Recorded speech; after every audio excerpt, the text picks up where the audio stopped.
ITPD 10 project title crime rate analysis using Hadoop. So this project is basically involves the data analysis of call detailed records so that we can analyze the patterns in the crime and also high possibility of stopping the crime occurrence using data analysis. Okay, so using the data analysis we are going to speed up the process of solving crimes. Okay, by watching over the crime prone areas we can analyze what is the reason for the crime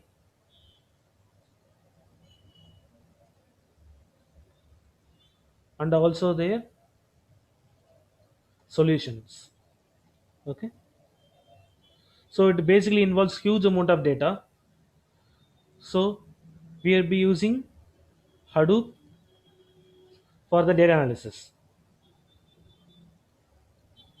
Yes, and the existing concept is MySQL here. So it cannot store huge amount of data, which is a data limitation.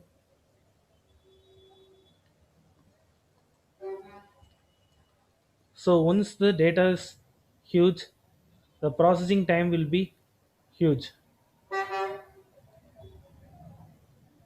Okay, and if the data is lost the middle, there will be no recovery for that. The maintenance cost also will be high, will be high. So in the proposed concept we will be using the Hadoop here, which is a Apache software foundation. There will be tools like Scoop and Hive inside this Hadoop. Okay, the Hadoop basically involves many techniques, which is like clustering, joining, partition,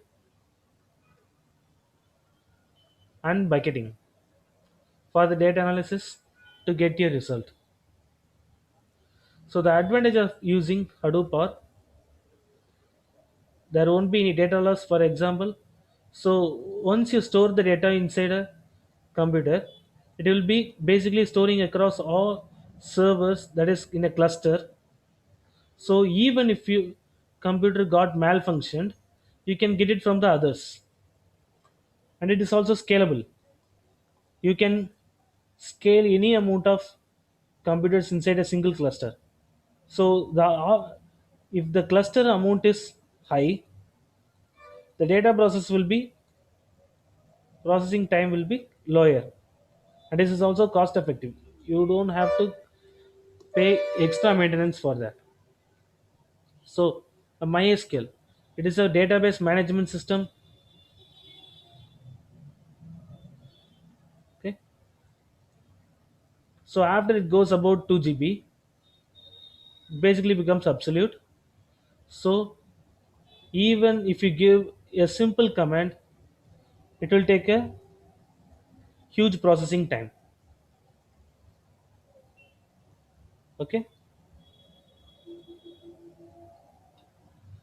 so the proposed techniques involves the Hadoop is HDFS for storage, MapReduce for processing,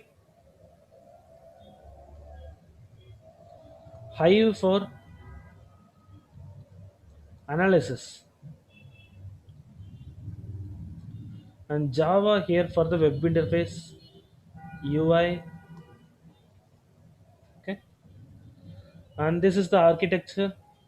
So basically the query you will be giving is processed by the MapReduce, and then it will go for the HDFS to retrieve the data. So after the it retrieved, it will again be processed using the MapReduce, and it will be shown the result.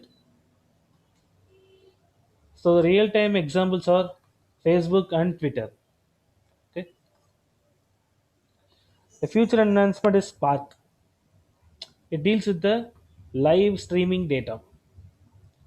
The examples are stock markets. The software used is MySQL, and for the Hadoop and Linux, it will basically be combined into a Cloudera software, which will be working at the code.